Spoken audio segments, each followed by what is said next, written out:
সুপ্রিয় চাকরি প্রত্যাশী ভাই বোনেরা আসসালামু আলাইকুম। আপনারা জানেন যে পরিবেশ অধিদপ্তরে বিশাল একটি সার্কুলার প্রকাশিত হয়েছে। এটি দেখতে পাচ্ছেন যে পরিবেশ অধিদপ্তরের যে সার্কুলার এটি হচ্ছে 188 পদে বাংলাদেশের সকল জেলার প্রার্থীগণ আবেদন করতে পারবেন। এখানে সর্বনিম্ন অষ্টম শ্রেণী এসএসসি অনার্স মাস্টার্স কমপ্লিট করলে আবেদন করতে পারবেন। আর এটি কীভাবে আবেদন করবেন, আপনার ফোন থেকে আপনি নিজে নিজে আবেদন করবেন কীভাবে সেটি আমি দেখানোর চেষ্টা করব। এই যে দেখতে পাচ্ছেন এটা কিন্তু অফিসিয়াল ওয়েবসাইট, এখানে গিয়ে আপনার আবেদনটি কমপ্লিট করে নিতে পারবেন। তো আবেদন প্রসেস দেখানোর আগে সার্কুলার বিষয়ে একটি তথ্য দিই, তারপর আমরা আবেদন বিষয়ে দেখানোর চেষ্টা করব। এটি হচ্ছে পরিবেশ অধিদপ্তরে, এখানে অনেকগুলো পোস্টে আপনারা আবেদন করতে পারবেন। বিশেষ করে যে অফিস সহায়ক 48টি পদে শুধুমাত্র আপনারা যারা এসএসসি পাস করেছেন সে এখানে আবেদন করতে পারবেন। আপনি যে কোনো শাখা থেকে এসএসসি পাস করলে এখানে আবেদন করতে পারবেন। এই যে 48টি পদে আপনি বাংলাদেশের যে কোনো জেলা থেকে এখানে আবেদন করতে পারবেন, সেটি আর্টস, কমার্স, সায়েন্স, ভোকেশনাল অথবা আপনি মাদ্রাসা থেকে পড়েও এই যে অফিস সহায়ক 48টি পদে আবেদন করতে পারবেন। আরেকটি কথা বলি, এটা কিন্তু সম্পূর্ণ সরকারি নিয়োগ বিজ্ঞপ্তি, নিজ জেলায় কিন্তু পোস্টিং নিয়ে এই চাকরিটি করতে পারবেন।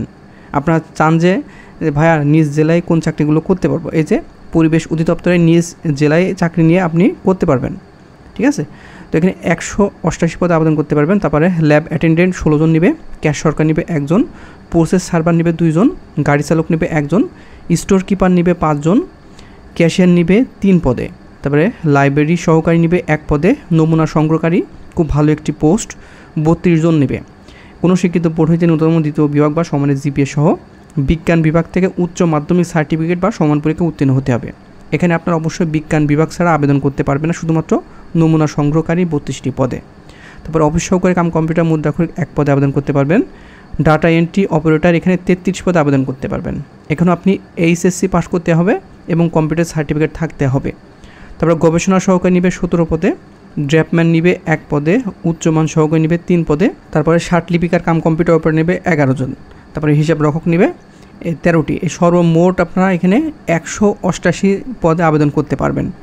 এখানে একটি বিষয় আপনাদের কাছে বলে রাখি, এটি কিন্তু অবশ্যই 18 থেকে 32 বছরের ভিতরে বয়স হলে আবেদন করতে পারবেন। 18 বছরের নিচে হলে আপনি আবেদন করতে পারবেন না এবং 32 বছরের উপরে হলে এটি আবেদন করতে পারবেন না। বাংলাদেশের সকল জেলায় প্রার্থীগণ আবেদন করতে পারবেন। তো এখানে অনলাইনে আবেদন আমার ভিডিওটি পাওয়ার সঙ্গে সঙ্গে যে কোনো কম্পিউটারের দোকানে গিয়ে আপনি আবেদনটি করে নেবেন, কারণ লাস্ট ডেটের দিকে না যেয়ে প্রথম দিকে আবেদন করলে আপনার আবেদনটি অ্যাকসেপ্ট বেশি হবে এবং ঝামেলা হবে না। তো এটি লাস্ট ডেট 20 নভেম্বর 2025 বিকাল 5টা, ঠিক আছে। আবেদন কিন্তু চলমান হয়ে গেছে, আবেদন করতে পারবেন এখনই। আবেদনের জন্য আপনার ফি কাটবে 1 নম্বর ক্রমিকের জন্য 168 টাকা এবং 2 থেকে 12 নম্বর ক্রমিকের জন্য আপনার কাটবে 112 টাকা এবং 13 থেকে 16 নম্বর ক্রমিকের জন্য কাটবে মোটে 56 টাকা। এই যে অফিস সহায়ক এই যে 56 টাকা বিনিময়ে এটি আবেদন করবেন। 48টি নিজ জেলায় কিন্তু পোস্টিং নিয়ে নিজ জেলায় চাকরি করতে পারবেন। এখানে প্রমোশনের ব্যবস্থা আছে, পেনশনের ব্যবস্থা পাবেন, প্রমোশন, তারপরে আপনার অনেক সুযোগ সুবিধা এখানে আছে। হ্যাঁ, খুব ভালো একটি চাকরি, আপনারা আবেদন করবেন। তো চলুন আমরা আবেদন বিষয়ে দেখাবো। আর এটা কিন্তু অফিসিয়াল ওয়েবসাইট। তো আবেদন বিষয়ে যাওয়ার আগে আপনার কাছে একটি কথা বলি, আপনারা যারা আমাদের all news online BD YouTube চ্যানেলটিকে এখনও সাবস্ক্রাইব করেননি, অবশ্যই দেখেন সাবস্ক্রাইব লেখা একটি বাটন আছে, এখানে ক্লিক করে সাবস্ক্রাইব করে দেবেন। আর আপনারা যারা ফেসবুক পেজ থেকে দেখছেন অবশ্যই পেজটিতে ফলো করে দেবেন। অল নিউজ অনলাইন বিডি আপনারা যারা পেজ থেকে দেখছেন ভিডিওটি অবশ্যই পেজটি ফলো করে দিবেন এবং এই ভিডিওটি শেয়ার করে আপনার টাইম লাইনে রেখে দিবেন, কারণ এই ভিডিওটি পরবর্তীতে হারিয়ে যেতে পারে। সেজন্য আপনি শেয়ার করে নিজের টাইম লাইনে রেখে দিলে পরবর্তীতে আপনি কম্পিউটার দোকানে যেয়ে আপনি এই ভিডিওটি দেখালে যে কোনো কম্পিউটার দোকান থেকে আবেদনটি করে নিতে পারবেন। তো চলুন আমরা আবেদন বিষয়ে দেখা দিই, আপনি নিজে ফোন থেকে কীভাবে আবেদন করতে পারবেন।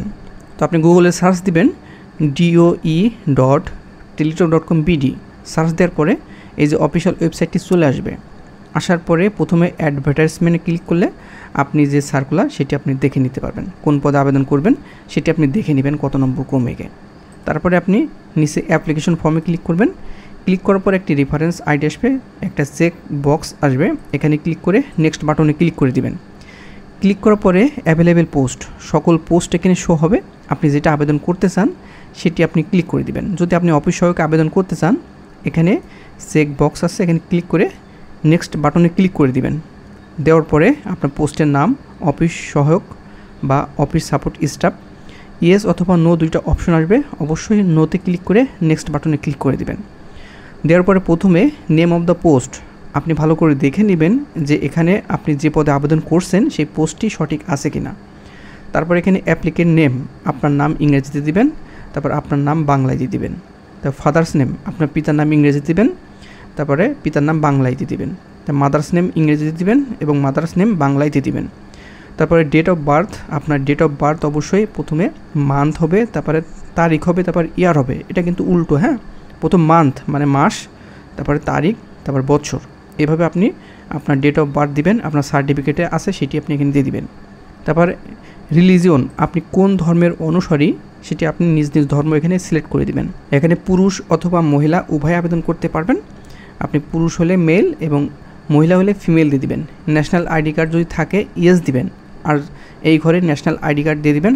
আর যদি না থাকে এখানে নো দিবেন এবং অবশ্যই বার্থ রেজিস্ট্রেশন নাম্বার থাকতে হবে। এই ঘরে ইয়েস দিয়ে এই ঘরে বার্থ রেজিস্ট্রেশন নাম্বার দিয়ে দিবেন। আর যাদের দুইটাই আছে দুইটা আপনারা দিয়ে দিবেন, সমস্যা নেই। পাসপোর্ট আইডি যদি থাকে দিবেন, না হলে নো দিয়ে দিবেন। ম্যারিটাল স্ট্যাটাস, এখানে বিবাহিত এবং অবিবাহিত উভয় আবেদন করতে পারবেন। যারা সিঙ্গেল তারা সিঙ্গেল দিয়ে দিবেন, আর যারা ম্যারিড ক্লিক করে স্পাউস নেম, এই ঘরে আপনি যদি মহিলা প্রার্থী হয়ে থাকেন আপনার স্বামীর নাম এই ঘরে দিয়ে দিবেন। আর যদি পুরুষ প্রার্থী আবেদন করে থাকেন এখানে আপনার স্ত্রীর নাম দিয়ে দিবেন। আর এখানে মোবাইল নাম্বার, এটা খুবই গুরুত্বপূর্ণ। আপনার সবসময় যে নাম্বারটি ব্যবহার করেন, আপনার যে নাম্বারে SMS আসলে আপনি টের পান, সেই নাম্বারটি আপনার সোশ্যাল নাম্বার এই দুই ঘরে দিয়ে দেবেন, একই নাম্বার। তারপর ইমেল এখানে দিয়ে দিবেন, ঠিকানা। আর কোটা যদি থাকে দিবেন, না হলে নট অ্যাপ্লিকেবল। তারপরে ডিপার্টমেন্টের স্ট্যাটাস এখানে নট অ্যাপ্লিকেবল দিয়ে দেবেন। তারপর সবচেয়ে গুরুত্বপূর্ণ বিষয় হচ্ছে বর্তমান ঠিকানা এবং স্থায়ী ঠিকানা। আপনার যেটা স্থায়ী ঠিকানা সেটা আপনার বর্তমান এবং স্থায়ী ঠিকানা দুটাই একই দেওয়ার চেষ্টা করবেন, কারণ পুলিশ ভেরিফিকেশনে চাকরি হওয়ার পরে ঝামেলা হতে পারে। সেজন্য আপনার যেটা স্থায়ী ঠিকানা সেটা আপনার বর্তমান ঠিকানা এবং স্থায়ী ঠিকানা একই দেওয়ার চেষ্টা করবেন। তো কেয়ার অফের জায়গার আপনার পিতা, আপনার মাতা, বড় ভাই অথবা বড় বোনের নাম এখানে দিতে পারেন, কিংবা আপনার স্বামীর নামও দিতে পারেন। তারপরে ভিলেজ, আপনার যে গ্রামের বাসিন্দা আপনার গ্রামের নাম লিখে দিবেন। এবং জেলা, আপনি যে জেলা থেকে আবেদন করছেন আপনার নিজ জেলা এখানে সিলেক্ট করে দিবেন। তারপরে উপজেলা, আপনার নিজ উপজেলাটা এখানে দিয়ে দিবেন। পোস্ট অফিস, অবশ্যই আপনার পোস্ট অফিসটা সঠিকভাবে দিয়ে দেবেন। এবং পোস্ট কোড, এই ঘরে আপনার পোস্ট কোড দিতে হবে। এই পোস্ট কোডটা কোথায় পাবেন? আপনার যদি এনআইডি কার্ড থেকে থাকে, দেখেন এনআইডি কার্ডের ব্যাক সাইডে 4 ডিজিটের একটা কোড আছে, ওই কোডটা এখানে বসাই দিবেন, 4 ডিজিটের, হ্যাঁ, ওইটা হচ্ছে পোস্ট কোড। আর যদি আপনার এনআইডি কার্ড না থাকে, আপনার পিতার এনআইডি কার্ডের পেছনে দেখেন 4 ডিজিটের কোড থাকবে, সেটা দিয়ে দেবেন। আর দুইটা যদি এক হয়, বর্তমান এবং স্থায়ী ঠিকানা, উপরে দেখেন একটা সেম অ্যাজ প্রেজেন্ট অ্যাড্রেস, এখানে ক্লিক করলে এটা আপনার পূরণ করা লাগবে না, অটোমেটিক এটা পূরণ হয়ে যাবে, ঠিক আছে। তারপরে এসএসসি আপনি কীভাবে পূরণ করবেন, আপনার গ্র্যাজুয়েশন লেভেল, এখানে আপনি এসএসসি দিবেন। তারপর রোল নাম্বার দিয়ে দিবেন এবং আপনি কোন গ্রুপ থেকে পাস করছেন, আর্টস, কমার্স, সায়েন্স কিংবা আদার্স, এখানে সিলেক্ট করে দিবেন, ঠিক আছে।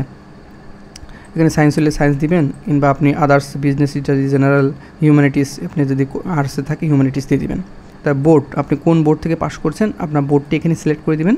রেজাল্ট আউট অফ 5 সিলেক্ট করে এই করে আপনার রেজাল্টটি আপনি বসাই দেবেন, কত পয়েন্ট পাইছেন। এবং পাসিং ইয়ার, আপনি কত সালে পাস করেছেন, আপনার সার্টিফিকেটে কিন্তু কিংবা আপনার মার্কশিটে আছে, ওই পাসিং ইয়ারটি এখানে বসাই দেবেন। আর যদি আপনার ইন্টারমিডিয়েট পাস করে থাকেন তাহলে দিবেন, না হলে দেওয়ার দরকার নেই, শুধুমাত্র এসএসসি পাশে আবেদন করতে পারবেন। এই যে ইফ অ্যাপ্লিকেবলে ক্লিক করে আপনার ইন্টারমিডিয়েট সকল তথ্য সেমভাবে দিয়ে দেবেন। আর যদি অনার্স পাস করে থাকেন, ইফ ক্লিক করে অনার্সের এই বিষয়গুলো দিয়ে দেবেন। আর যদি না থাকে এগুলো কিচ্ছু দেওয়ার দরকার নেই, শুধুমাত্র আপনাদের এসএসসি পাস করেছেন এইগুলো পূরণ করে আবেদন করতে পারবেন। তারপর শেষের দিকে দেখেন একটা ভেরিফিকেশন কোড আছে, এটা আপনার 2 বার ক্লিক করে নেবেন। ক্লিক হেয়ারে এখানে ক্লিক করে আপনি রিফ্রেশ করে নেবেন। নেওয়ার পর নতুন একটা এসে এইগুলো সুন্দর করে নির্ভুলভাবে বড় হাতের অক্ষরে এখানে বসাই দিবেন। দেওয়ার পরে এখানে ক্লিক করে সাবমিট অপশনে ক্লিক করে দিবেন। সাবমিট অপশনে ক্লিক করার পরে আপনি একটা প্রিভিউ অ্যাপ্লিকেশন পাবেন, এই যে লেখা আছে অ্যাপ্লিকেশন প্রিভিউ, আপনি বারবার দেখে নেবেন আপনার নাম, ঠিকানা, মোবাইল নাম্বার, সকল বিষয় ঠিক আছে কিনা, এডুকেশনাল কোয়ালিফিকেশন, হ্যাঁ, সবগুলো সুন্দর করে দেখে নেবেন। তারপর দেখেন এই যে আপলোড ফটো, নিচে 2টা অপশন আসবে, এখানে আপনার অবশ্যই 300x300 পিক্সেলের আপনার রঙিন ছবি দিতে হবে এবং আপনার ছবি দিতে হবে 300x80 পিক্সেলের, হ্যাঁ, আপনি আপলোড করে রেখেছি, এভাবে আপনি দিয়ে দিবেন। আপলোড করার পরে এখন প্রিভিউ দেখাবে আপনার। তারপর নিচে দেখেন এই যে একটা চেক বক্স আসবে, এখানে ক্লিক করে সাবমিট দিয়ে দিবেন। সাবমিট দেওয়ার পরে আপনার আবেদনটি সম্পূর্ণ হয়ে যাবে। শুধু সম্পূর্ণ হওয়ার পরে বসে থাকলে কিন্তু হবে না, আপনার আবেদন করার পরে একটা ইউজার আইডি থাকবে, ওই ইউজার আইডি থেকে আপনার পেমেন্ট করতে হবে টেলিটক সিম দিয়ে। আপনি যে কোনো অন্য কোনো কারোর টেলিটক সিম দিয়ে পেমেন্ট করার পরে আপনি একটা ইউজার আইডি পাসওয়ার্ড পাবেন, তখন বুঝবেন যে আপনার আবেদনটি 100% সঠিক মানে সম্পূর্ণ হয়ে গেছে। তো তো বন্ধুরা, এই ছিল আবেদন প্রক্রিয়া। আর আপনারা যারা all news online BD YouTube চ্যানেলটিকে এখনও সাবস্ক্রাইব করেননি, অবশ্যই চ্যানেলটিকে সাবস্ক্রাইব করে দিবেন। এবং আপনারা যারা ফেসবুক পেজ থেকে দেখছেন অল নিউজ অনলাইন বিডির, আপনারা অবশ্যই ফেসবুক পেজে আপনারা ফলো দিয়ে দেবেন। আর এই ভিডিওটি শেয়ার করে রাখবেন আপনার টাইমলাইনে, যাতে আপনি পরবর্তীতে এগুলো দেখে আপনার আবেদনটি কমপ্লিট করে নিতে পারেন। তো বন্ধুরা, ভালো থাকবেন, সুস্থ থাকবেন। দেখা হবে নেক্সট আকর্ষণীয় জব সার্কুলার এবং শিক্ষামূলক তথ্য নিয়ে।